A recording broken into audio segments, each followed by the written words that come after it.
Parece que se divertiram. Ora, naturalmente que a partir daqui vão haver dois caminhos. Os blues cantados, com um instrumento de acompanhamento preferencial, que é a viola, que permite, não é, que o próprio compositor, cantor, dos blues e que se apresenta como músico, é um instrumento mais simples, mais barato e mais suscetível de ser comprado, embora, não é, evidentemente, as afinações não sejam exatamente, e muito menos os estilos, portanto, nem as afinações das cordas, nem os estilos, nomeadamente da mão direita, no bilhar, são idênticos às técnicas habituais, às técnicas europeias da utilização da guitarra. Um grande número de coisas, de músicos, e se virem a história dos blues, verificarão que e isto não acontece só com os blues, também acontece com a música europeia, são deficientes, não é? Cegos, não é? Ou homens com outro tipo de deficiências físicas, porque a música acaba por se transformar na única forma de sobrevivência que eles têm. Figuras como o Blind Lemon Jefferson e muitos outros que divulgam, passeiam, são itinerantes, são os músicos itinerantes que andam de bar em bar e inicialmente acompanhados fundamentalmente por uma viola acústica, que eram as violas existentes nessa época. Uma das figuras fundamentais deste período, que é uma figura lendária dos blues, e não só dos blues, é o Robert Johnson,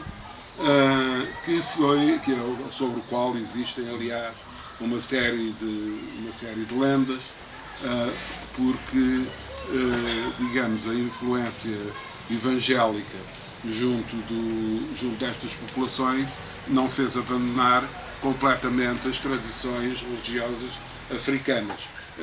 Enfim, a coisa não será tão clara como no Brasil, onde o candomblé é uma mistura altamente complexa da religiosidade ioruba com o catolicismo, mas há tudo nas zonas da Jamaica e do Caribe. As coisas até são mais profundas, com os voodoos e as santerias, etc. Mas mesmo nos Estados Unidos, e nomeadamente na área da música, há uma série de lendas e, por exemplo, o Robert Johnson é uma delas. O Robert Johnson, uma das lendas que existe, o Robert Johnson foi assassinado, ainda bastante novo, e, ao que parece, por um marido ciumento, que lhe envenenou o uísque.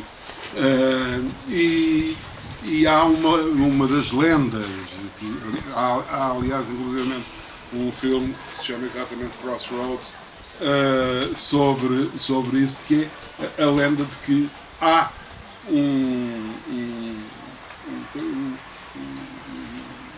o Robert Johnson, não é? Que se diz que fez 12 blues, mas não fez 12, fez 13. Não é?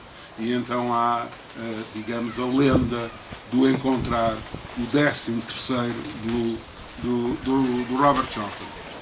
Embora só tenha feito 12, há várias gravações, o que há é várias gravações do mesmo tema, porque acontece a partir, digamos, o jazz e os blues, digamos, deparam-se com esta situação, é a sua simultaneidade do seu aparecimento com um fenómeno, aliás, em rigor, dois fundamentais: a gravação, a possibilidade da gravação e da reprodução, e também até a telefonia, a possibilidade de emitir.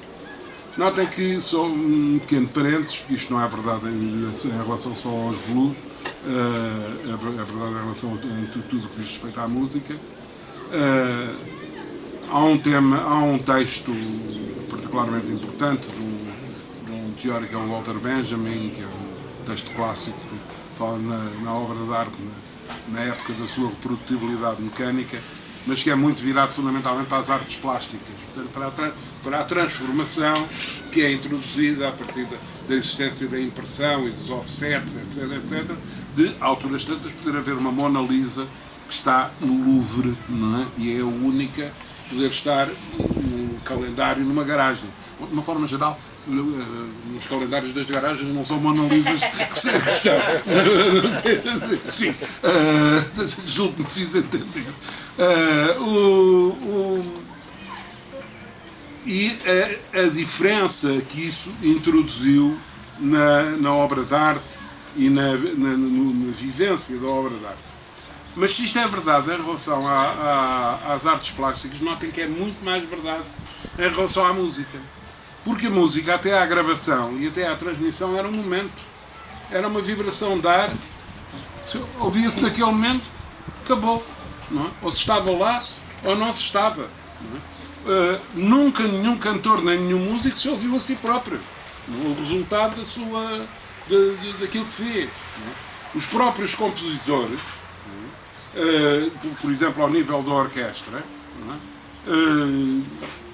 O maestro, quando dirige uma orquestra, não ouve a orquestra toda. Não é? E, portanto, os cantores de ópera até ao século XX, até o final do século XIX, procuravam locais como igrejas, etc., que tivessem eco, não é? Para terem, que acusticamente tivessem eco, que lhes permitisse pelo menos terem uma ideia do seu cantar e da interpretação, etc.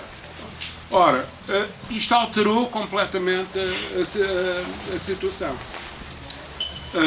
Isto passou a música, passou a ser gravada, a poder guardar-se, ouvir-se repetidamente em casa, e transformou-se numa mercadoria comprável, porque até à data os instrumentos sozinhos não tocam e as pautas também não são música.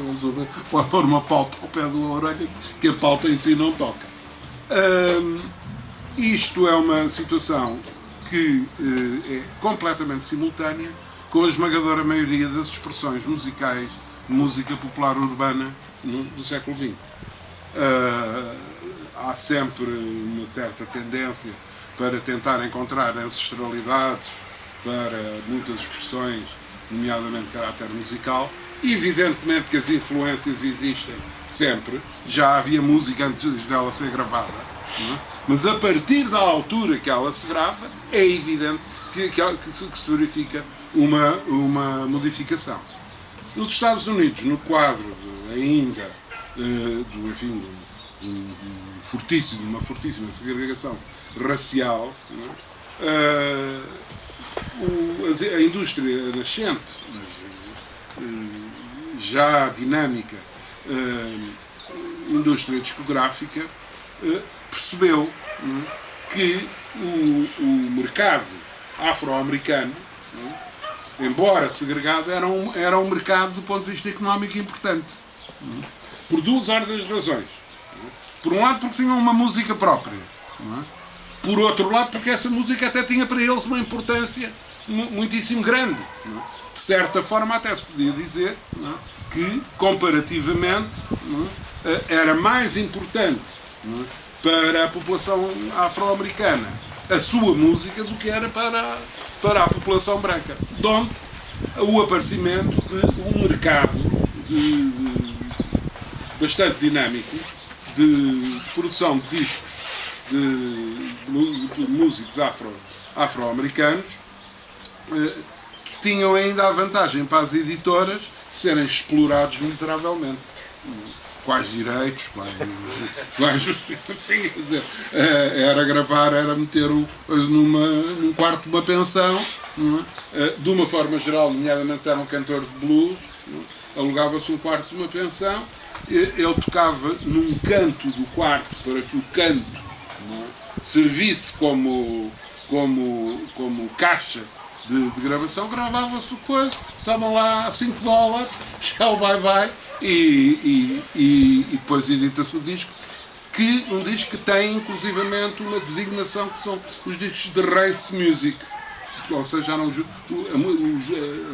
discos de raça, porque eram destinados exclusivamente ao mercado, não ao mercado negro, no sentido que a gente hoje dá mercado negro, mas ao mercado afro-americano. Ora, é evidente que digamos, o conjunto destas possibilidades, nota que o mesmo aconteceu com o fado, não é? O mesmo aconteceu com o samba, o mesmo aconteceu com o choro, o mesmo aconteceu com as valses musette em França, o mesmo aconteceu com o flamenco. Ou seja, coisas que muitas vezes se pensa que vêm lá de há séculos, evidentemente que têm influências que se foram propagando, mas a sua constituição como fenómeno musical com identidade própria e com características próprias está indissoluvelmente ligada ao aparecimento da gravação e da edição e da transmissão por rádio, portanto são de uma forma geral fenómenos do século XX, não é? A partir do século XX e com pouca presença anterior. Ora, nesta altura, quando estamos a gravar, e estamos a falar de cantores de blues com guitarras, estamos a falar de guitarras acústicas, não há outra.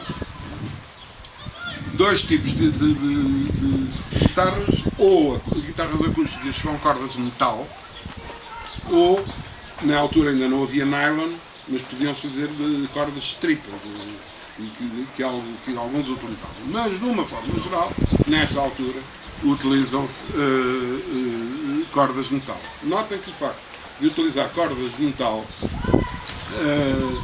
como é evidente, para os dedos, é mais complicado do que cordas de triple ou hoje cordas de nylon.